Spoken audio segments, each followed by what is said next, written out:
What's up, everybody? Let's see what Earthling Ed, a good friend and an amazing human being, has been up to lately. Title of the video is Farmers Use Pandemic to Debunk Veganism for Good.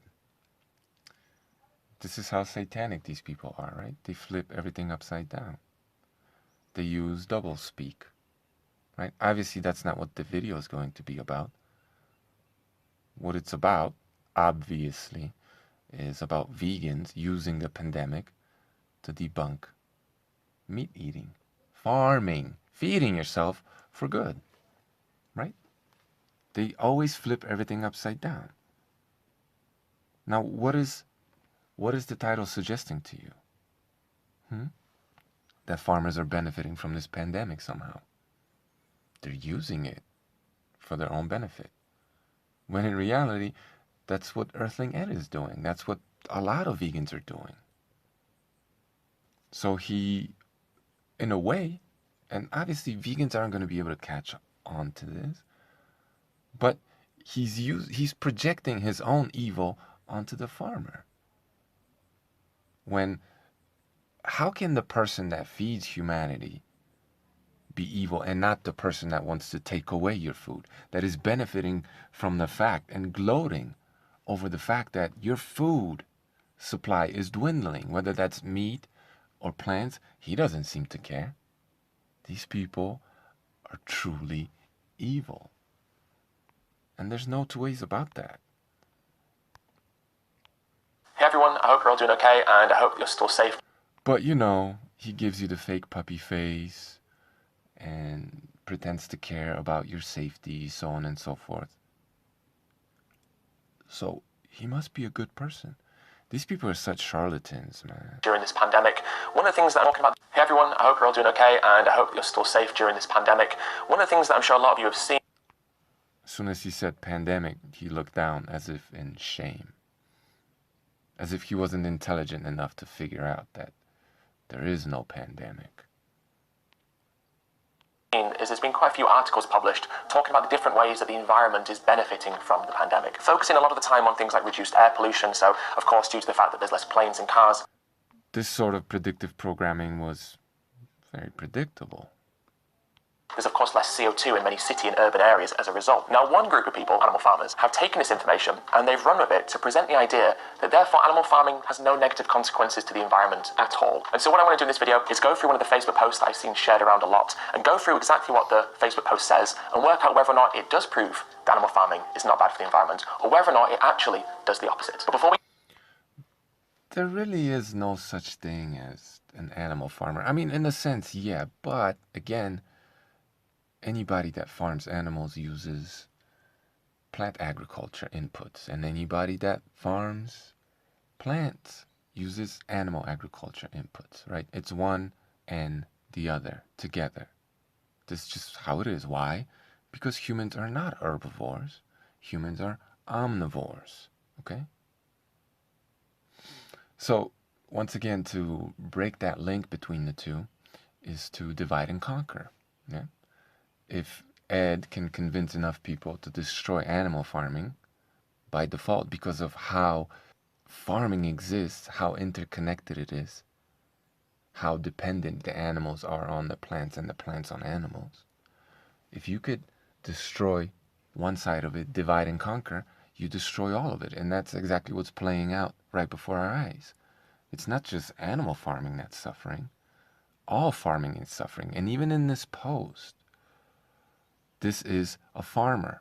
They're not saying that they're plant or animal farmers. They're saying agriculture, right? All of it. But, once again, Earthling Ed ignores that and he focuses on the animal side of it because ultimately he wants to destroy all of farming, at least the way it's been done traditionally with both animal and plant inputs and this symbiotic relationship. And he wants to sell you the Impossible Burger. Probably because he's invested in fake meat. And, he's supported by people who are. Get into the video, I just want to say a huge thank you to today's sponsor, Sign Learning Community. So there you go. Again, he is benefiting from the current situation by promoting, stay at home, work or do something. Keep yourself busy while on lockdown, right? What is it exactly? But there's thousands of different classes and courses about such a huge and wide variety of different subject matter, from cinematography and editing to podcasts. A whole bunch of useless pursuits, right? What you need to be learning how to do right now, if you want to survive, is learning real skills like fixing cars. Yeah. Although, once they take away everybody's cars, and that is the plan, yeah, how useful will you be then? But probably the most important thing that people need to learn right now is survival, right? Producing your own food, hunting, that sort of thing. Not sitting at home on your computer learning all these other virtual activities or semi-virtual activities. Filmmaking? For what? To creative writing, to illustration and drawing and graphic design, there's something there for everyone. Now, I did a video. Something for everyone, right? Creative writing, drawing? Like, what is that going to do? These are occupations that only exist in times of relative luxury and free time. All this superfluous stuff. All this stuff that we don't really need to survive, but, we only find helpful in times where there's relative prosperity. When there are select few producing food for everybody else, for example, right? These aren't in any way, shape, or form really useful skills in all types of societies. These skills are only somewhat useful when everybody got a lot of money, right? You don't see a whole bunch of graphic designers in the third world, painters, and these are these are pursuits, these artistic pursuits, if you will, are only made possible, as it's always been done in history, by patrons. Not so long ago about self-care during self-isolation and quarantine. And a lot of what I spoke about in that video was about picking up new hobbies, or maybe taking a hobby you already like and expanding the skill set that you already have. Right? He's pushing isolation. He's pushing dehumanization because we are social beings. He's telling you to stay inside, stay on your computer, and just worry about yourself, not humanity, just yourself. And what is this great activity that he's telling you to do? In that hobby, the fact that journaling is a really great way of practicing self-care. It allows you to write about how you feel and understand your emotions and why you're reacting in a certain way. Journaling, right? Take all your thoughts, anxiety, and worries you may have right now and put them in a book that has a lock on it and is most likely going to be put under your bed, in a safe, under your pillow, whatever, right? Take all your thoughts, express them, and stow them away so no one can see them. Journaling. Journaling is a great way to what? What kind of a skill is this? Journaling? You kidding me? What is this gonna do for you, for society at large? Journaling? Don't go out there and talk to people. Prepare, get ready for what's coming, right? Don't interact with people like normal human beings. Don't vent your frustration to your loved ones. Don't communicate with any of them. See if they share some of the same frustrations and if there's something you can do about it. No. Do none of that. Hide all your thoughts in the little book with the lock on it under your pillow. He's literally muzzling you, just the same way the government has muzzled you with that little slave mask. I think whether or not there's any veracity to this post. So let's go from the top. Well, the planes have stopped. Cars have stopped. The world as a whole has pretty much stopped. And the CO2 levels have dropped. Yet the farmers haven't stopped. They're still getting up to milk the cows. The lambing sheds are in full swing. The cattle are still being fed. The crops are being drilled. Yet the CO2 has dropped. Maybe agriculture isn't quite as bad as the media have been making out. Now, this is an interesting way to start, isn't it? Because basically what this post is so... Oh, let's Earthling Ed, the vegan philosopher, debunk the nonsense, right? That person is talking about agriculture yet again, right? He's just going to focus on animal farming because the goal is to divide and conquer all of it. And the argument obviously being made is that, look, as we told you before, transportation is what pollutes the most. It's not us feeding ourselves that pollutes the world the most. It's transportation. And all these articles prove that. You know, if you go outside, don't stay in like Earthling Ed is telling you to. Don't go investigate for yourself, he says, basically. If you go outside and look around, that's plain to see.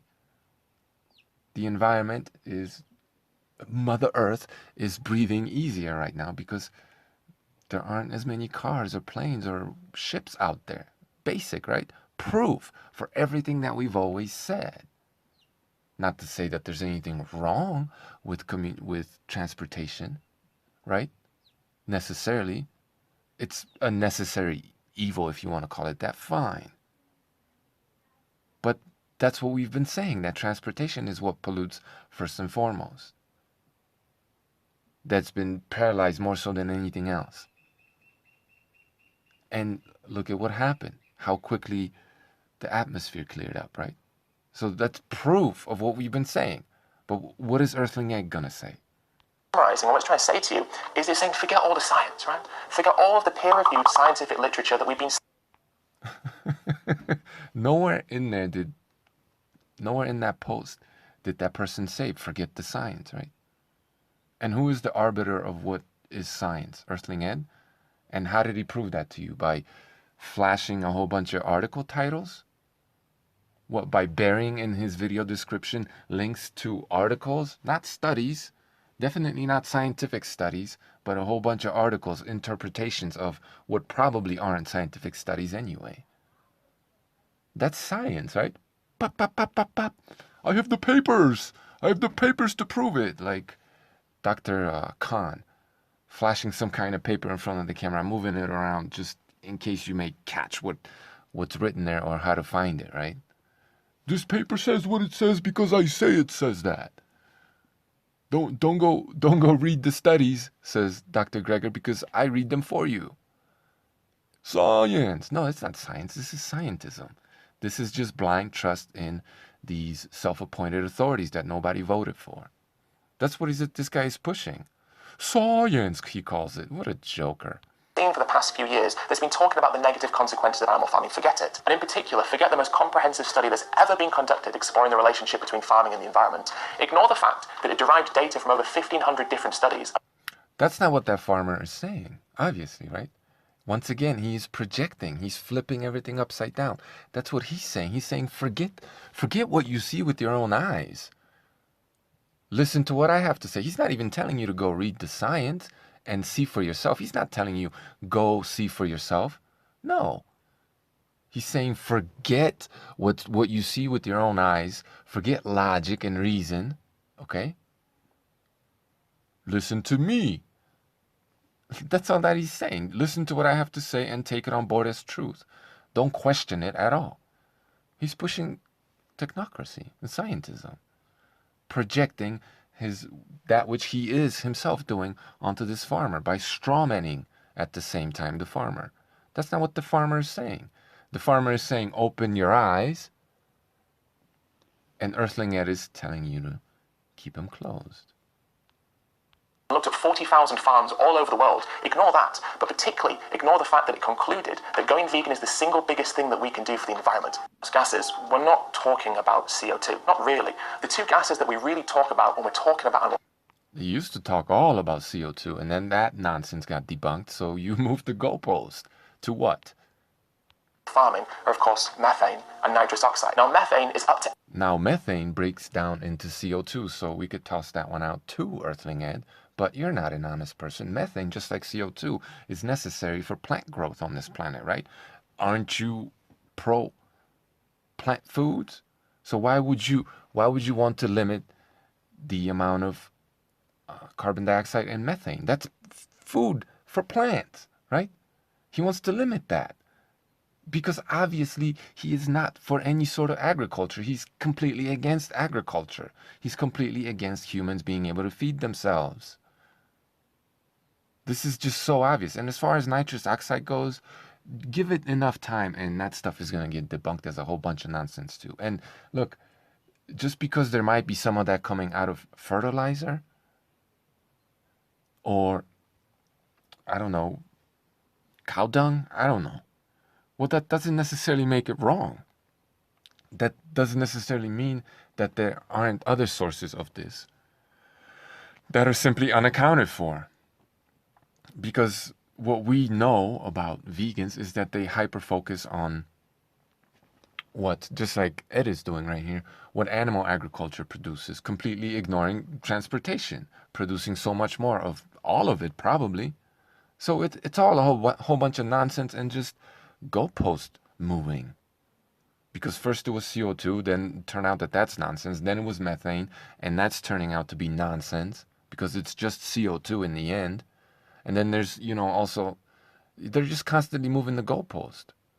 And once again, he's pushing to literally take away the gases on which to produce fewer of these gases on which plants feed. Because plants are used to feed animals, and he doesn't want to feed any animals,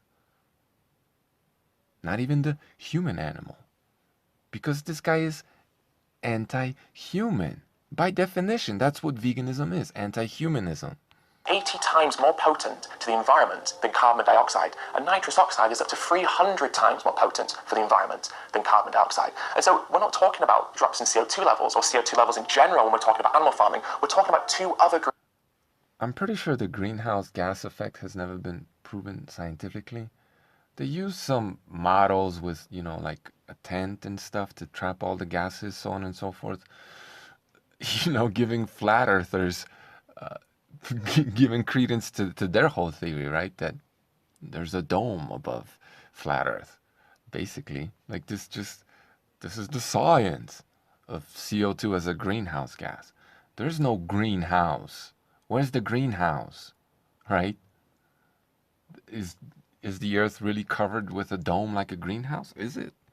Give me a break. greenhouse gases. It's been shown that the levels of methane have been increasing over the recent years, and even during this pandemic, the levels of methane are still predicted to continue rising. Now, a professor from Stanford said that If the levels of methane are rising during the pandemic, okay, we took away transportation for the most part. There is less farming going on. Animals are being called, right? Food shortages are happening. Just because you haven't felt them yet at the supermarket level, well, they're coming. So there's less animal farming going on. There's less transportation, and yet methane is still going up. Well, then how can you blame it on? How can you even blame transportation or farming, any kind of farming, as the major contributing factor when you basically took away one almost completely and you've impacted the other greatly, and yet methane levels are still rising, right? Then how can you blame animal farming for any of this? For methane production? You can't. It's completely and utterly illogical. And if it cannot be logical, it cannot be scientific. So Earthling Ed just debunked all this quote unquote science. It doesn't add up. Why? Because it doesn't take into consideration all possible forms, methods of nitrous oxide, methane, CO2 production. It's not scientific. And if it cannot be logical, it cannot be scientific, right? It's really that simple. But he wants you to abandon all logic because what he pushes is scientism. It's not science. It's blind belief in authority figures. That's what he's pushing. Anyway, I can't watch any more of this dude. And one last thing. Is he gaining weight during self-isolation? Or is he just bloated? He looks to be getting a little skinny fat. Man, look at those tired eyes. He seems depressed, man. This is who he wants you to be. This, permanently sad, funny looking, skinny fat, weak, no energy having, degenerate. That's who he wants you to be. So, good going, Ed Gaunt. You don't make any sense, but I'm not surprised because you never really did. Veganism is pure evil, and its agenda has never been more clearer, now that we have clean air to be able to see exactly what's going on. Yeah? Thanks for watching.